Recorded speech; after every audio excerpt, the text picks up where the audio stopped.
Thanks for staying with us. So I'm told we have a caller, Moya Thomas. Good morning. Are you there? Yes, I am. Oh, Moya Thomas, our correspondent, actually. Hi, how are you doing?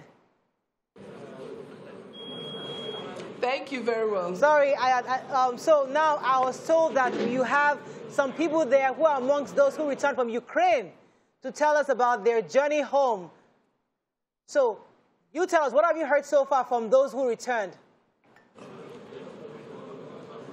Okay, so we have the first set of evacuees from Romania. They were the ones that were able to cross from Ukraine to Romania. They landed about 7 a.m., about 7:10 a.m. this morning, and then they've gone through their profiling clearance, and some have collected their allowance for transportation back to their homes. And I have one of them here that's been sharing with me his experience in Ukraine. Though he said he was at the western side of Ukraine, and where there wasn't much bombing, but of course the trauma he also went through, or they all went through, is also a story that is worth sharing for people to know the dangers of war, especially in our own country. So I'll bring in Dominic to tell us all the experience. Can you please just tell us yourself, okay, how has it been so far? So it has been a little bit traumatizing for like a lot of my friends. I, on the other hand, have been really very calm throughout the whole situation because I had to be for my friends. But it has been really very traumatizing from being under the cold from 6 p.m. to 7 a.m. the next day at the border, from trying to get a bus, from having to walk 2 hours from where like the vehicles were where the vehicles parked to the actual Ukrainian side of the border, and having to like struggle for the line. For like there was like a little bit of like racial bias because we thought everyone was going to be equal since we're trying to evacuate, but it was Ukrainian women and children first, and even they said women first, and when we tried to take our girls to the front, they're like, oh no, just Ukrainian women, and like some of our girls were being pushed back to the back. Also, we had like situations of students actually passing out from exhaustion, like at the border where I came into the Bucharest border to Romania. For my friends who were at other borders, it was way worse for them because some of them had to be under the snow, and like the Ukrainian winter is really very, very bad because it's really very cold during the winter. But some of them had to like go through like such a traumatic experience with no food, no water, having not had their baths for days, and having walked like some of them for 36 hours actually just to get to the border. So all in all, it's not really a fun experience for someone to have. Okay, so you talk about the racial discrimination. How did you eventually cross? So one of my friends is from Ghana. Her name is Mami. She got through because she was at the front of like the line. She was close to this. So when she got through, she was trying to plead with one of the soldiers on the Ukrainian side of the border so they could create like a special line for us. And she's pleading at about 12. Exactly at midnight. That was on like the midnights from Saturday leading to like Sunday morning, and then she was begging. The guy went straight talking to his superiors, and we were begging. It was eventually at 7 a.m. before they finally opened like another like special route for like black students, because when we were trying to say, well, African students, we had like some Moroccan students saying, no, we are not African, you guys are African, we are Moroccan. So there was a little bit even of like color segregation amongst those of us from the African continent.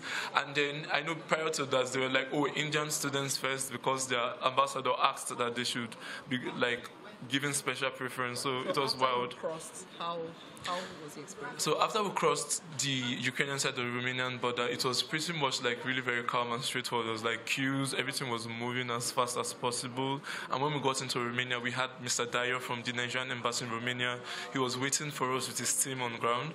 The Romanian people, they provided food, blankets, even clothes. Like there was like anything you wanted was basically there. If you had babies, there was like pampers, there was wipes, there was medical like emergency like teams waiting. Because I can remember there was a boy who, after crossing, when he was walking, he just collapsed on the ground and he had stage 3 hypertension because of the stress. His blood pressure was 194 over 144 millimeters mercury. So it was really very, like, the Romanian government and the Romanian people, they tried a lot actually.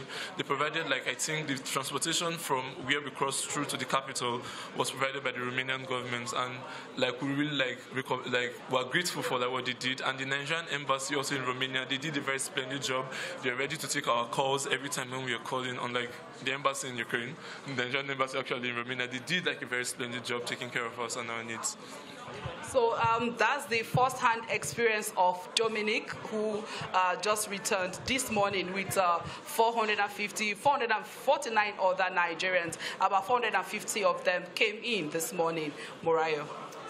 All right, so that was an emotional moment because it's really heartbreaking to see that students had gone through this.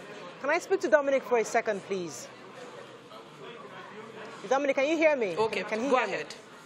So, Dominic, how... No, I would say he can't hear you now, but okay. Just say it. I just wanted to know how he's feeling right now that he's home. Like the moment he landed, I want to understand the emotions that went through his mind now that they're home. Okay, how do you feel right now that you're home? I mean, right now that I'm home, at least I am grateful that I am away from like whatever forms of dangers was there. Unlike my colleagues in Sumi and in Kharkov, where they can't really come through, especially those in Sumi, because the bridge has been destroyed, so they can't like cross through to like the western part of Ukraine. And I'm also hopeful because I know I've spoken with like the dean of my university, and he said that from March 12th we'll be told how we would continue our studies online. So I'm a little bit more relaxed, and I know that our parents will be more relaxed. That at least we are far away from like the entire crisis, and we're back home where they can protect us better. Actually, for a lot of them students, I know they will be worried about their studies because according to Dominic, he's in year 6 and he has just 2 months to the end of his studies before this whole thing happened. Thank you very much. I would really love to cut into you when you have any other people to talk to us. But thank you very much for Moyo for sharing this moment with us. Thank you so much. All right. We're back in the studio. I mean, that was breaking news. Unfortunately, we didn't really get. I didn't know it was her earlier, but it's heartbreaking. It is. You know, to know that these are people whose parents worked hard to get them to Ukraine.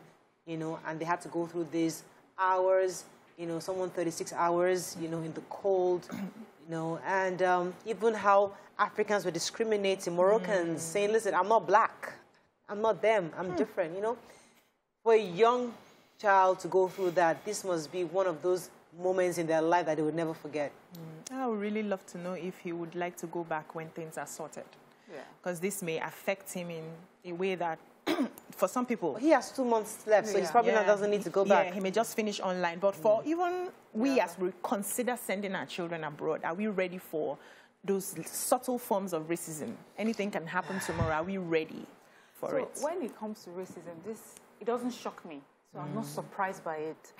I just feel that this is time for Africans, African leaders, Nigerian leaders. We need to look at this. We need to be more sensitive to how the world views our black skin, our continent, and what we stand for. And this is so in keeping with what we read earlier about our leaders saying that they would not. They would not stand for us to take away their right to send their children abroad. If we had better schools, if we were doing better as a nation, even when we send our children abroad, they will be respected. We need to do a lot of work at home. Just running away to other people's country does not cut the solution. I understand also the fact that when he said, we're discriminated against when they said Ukrainians first, Ukrainian mothers and women and children first. If it happened in Nigeria, I will be in the bus putting Nigerian women and children first. So those are the things you need to understand when it comes to war. Those are the realities. But I wanted to find out, was it Ukrainian women and children first, or was it white women? So did it matter if they were Ukrainian, if they were from America, if they were from other, as long as they were white skin? I think they took it stage by stage. No, I think it was about white skin versus black skin. It was not about Ukraine. And that is why we need to do better as a continent. We're black people and we're seen to be less than. We need to prove to them we're not. We have to go on a break. When we come back, we'll try to continue with the show. Stay with us. We'll be right back.